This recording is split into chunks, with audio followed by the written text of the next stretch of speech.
Let us pray in the name of the Father, and of the Son, and of the Holy Spirit. Amen.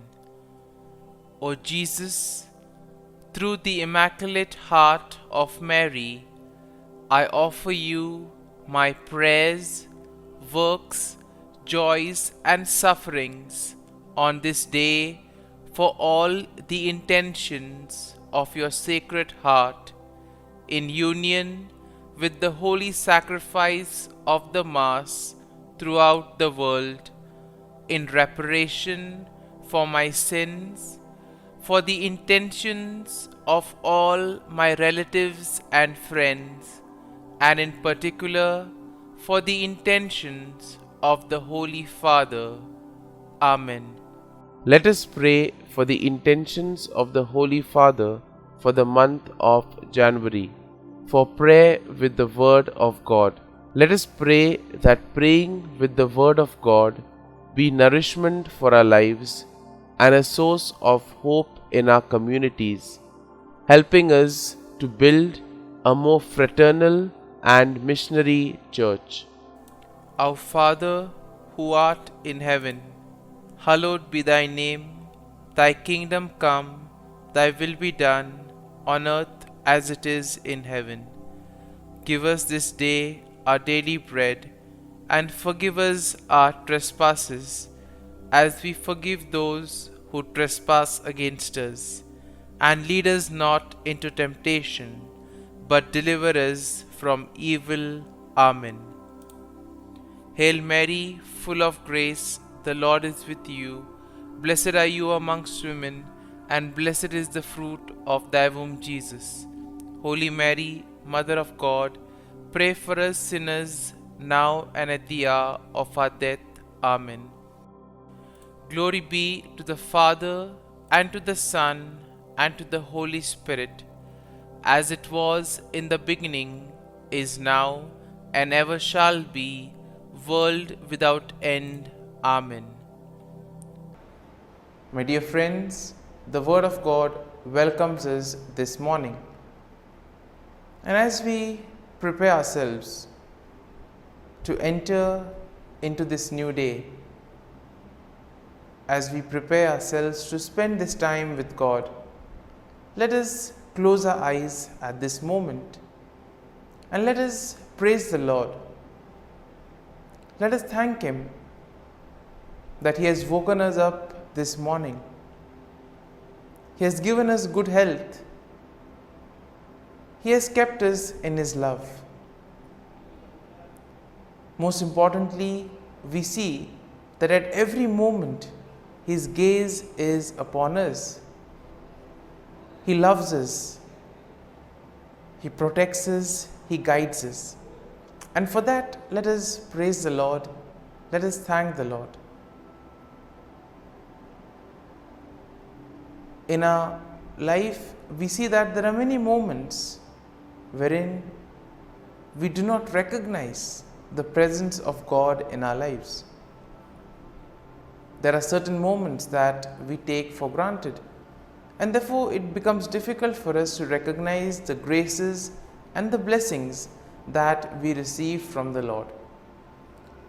And therefore, as we begin today's morning offering, let us thank the Lord for all those blessings that He has given us. We begin by thanking God for the gift of life, for the various talents, for the various capabilities that He has given us. We also thank Him for the gift of our family members, friends, relatives, near and dear ones, and all those who play a very important role in our lives.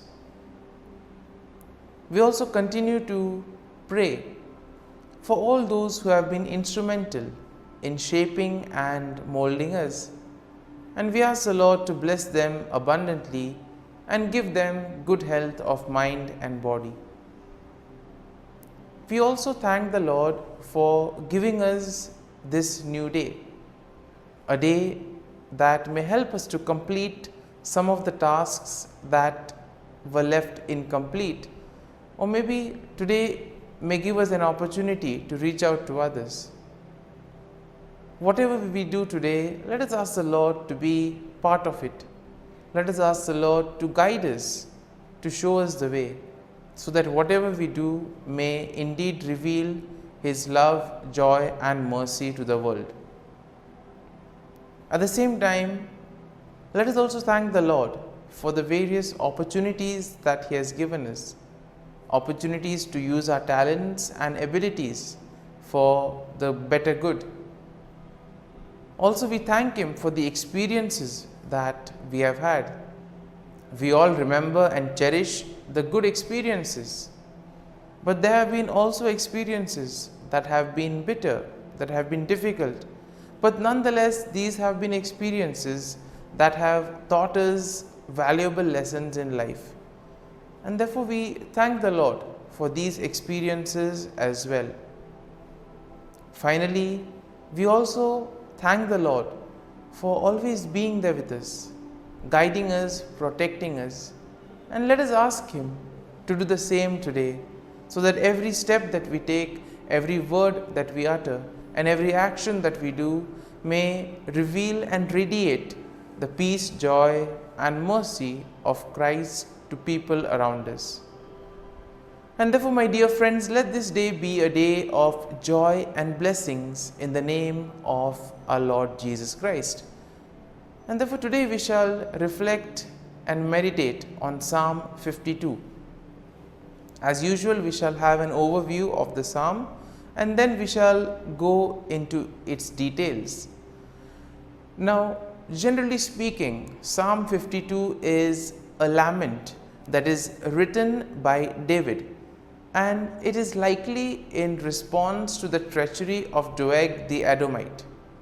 Now, we know that Doeg the Edomite had betrayed David to King Saul, and this psalm is divided into two main sections. So, the first section contains verses 1 to 5, and this will describe the wickedness of Doeg and his eventual downfall, while the second part of the psalm, the second section, which has verses 6 to 9, they offer a contrast between the wickedness of Doeg and the faithfulness of God. Similarly, we see that when we look at the psalm gives us a picture of what it is to be faithful and what it is to trust and place our faith in God. So therefore, verse 1 begins with David directly addressing Doeg, calling him a mighty man who boasts of evil deeds. And then David asks why Doeg boasts of evil and warns him that God will eventually bring him down. In the second verse, we see that David's warning to Doeg continues, and this reminds him that God's judgment will be swift and thorough. David compares Doeg to a sharp razor and a deceitful tongue, highlighting the danger that his words and actions pose. Moving on to verse 3, we see that the verse emphasizes the extent of evil that Doeg does, describing him as the one who loves evil more than good, and therefore lying more than speaking truth. Therefore, we see that Doeg has been one who has been lying a lot rather than speaking the truth and wanting to know the truth. And therefore, Doeg is warned by David that his love of evil will ultimately result in his destruction. And therefore, the following verse 4 also continues this same description that David does of Doeg's wickedness, comparing him to a devouring fire that consumes everything in its path. And therefore, David notes that Doeg has set himself against those who are righteous and warns that God will eventually cut him off. And therefore, this first section is concluded in verse 5, where we have David again warning that God will bring Doeg down. David notes that Doeg will be uprooted and driven away from the land of the living, and that the righteous will ultimately see his downfall. So therefore, this first part of the psalm is kind of a message of hope to most of us. We live in a world where we see so much of evil, where we see so much of corruption. We see so many things being done in the wrong manner. And sometimes we may ask, how is this permitted? How does this happen? And here, this first part of the psalm gives us hope, saying that eventually all those who do evil will have to face the consequences. They will be cut off from the Lord. And therefore, the first section of the psalm emphasizes that we need to do good. We need to focus on the truth, focus on righteousness. We now move to the second section of the psalm. And the second section shows us how David contrasts the wickedness of Doeg with the faithfulness of God. And therefore, this begins in verse 6 with a statement of faith in which David declares that he trusts in God's steadfast love and mercy. Now, verse 7 continues with David's description of God's faithfulness, noting that God will ultimately bring down those who trust in their own strength and wealth. And therefore, we are called to place our faith and trust in God. When we place our faith in ourselves or in the worldly things, ultimately they will lead to our downfall. And therefore, David compares the wicked to a green olive tree, which may flourish for a time, but will eventually wither and die. And therefore, nothing is permanent in today's world. Therefore, we need to place our faith and trust in the Lord, so that when the time comes, the Lord will take care of us. Verse 8 emphasizes this contrast between the wickedness of Doeg and the faithfulness of God, as David now declares that he will praise God forever for his steadfast love and justice. Now, David notes that he will wait for God to act, trusting that God will eventually bring down the evil and vindicate the righteous. And therefore, Psalm 9 will conclude this second section of the psalm. And the conclusion is nicely done with a statement of hope, as here David declares that he will continue to wait for God's salvation and that he will trust in God's name. David notes that God's name is a strong tower in which the righteous may take refuge, and that God will ultimately bring salvation to his people. And therefore, my dear friends, as we reflect on Psalm 52, there may be some kind of a thought or a statement that which eventually would have touched us. Therefore, let us remain with that thought, let us remain with that sentence or statement. And let us reflect on it and apply it to our lives so that it may take root in us. And therefore, as we do this, let us ask the Lord to bless us, to be with us, to guide us, so that whatever we do today, it may be for His greater glory, that we may be able to distinguish between what is good and what is evil, and that we may follow on the path of righteousness.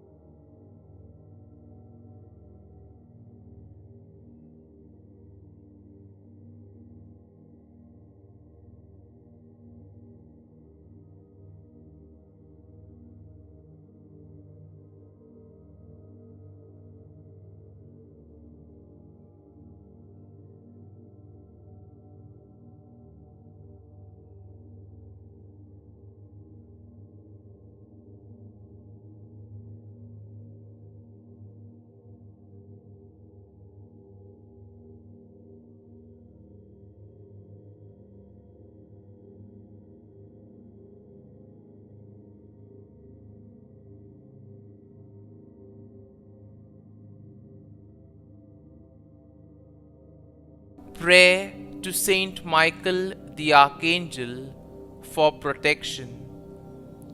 Saint Michael the Archangel, defend us in battle. Be our defense against the wickedness and snares of the devil. May God rebuke him, we humbly pray. And do thou, O Prince of the heavenly hosts, by the power of God, thrust into hell Satan and all the evil spirits who prowl about the world, seeking the ruin of souls. Amen. Act of Adoration. O Sacrament most holy, O Sacrament divine, all praise and all thanksgiving be every moment thine. Saint Gertrude Prayer for souls in purgatory. Eternal Father, I offer Thee the most precious blood of Thy divine Son, Jesus, in union with the masses said throughout the world today, for all the holy souls in purgatory, for sinners everywhere, for sinners in the universal church, those in my own home and within my family. Amen. May the divine assistance remain always with us, and may the souls of the faithful departed through the mercy of God rest in peace. Amen. Glory be to the Father, and to the Son, and to the Holy Spirit, as it was in the beginning, is now, and ever shall be, world without end. Amen.